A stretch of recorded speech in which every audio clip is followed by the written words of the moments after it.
Hey friends, if you wish to create a password protected zip file in Windows, then please watch this video.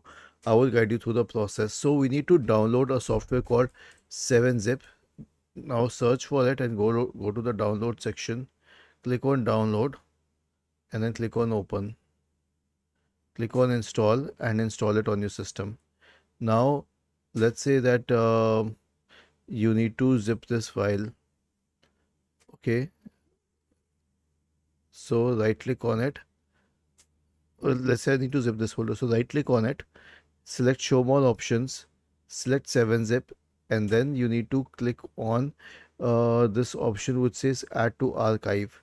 Now for encryption and for adding a password, you can add a password here and then retype it and then click on OK. Was this helpful? If yes, then please subscribe to the channel. If not, then let us know in the comment section of the video on how we could help you further. Thank you for watching this video and have a nice day.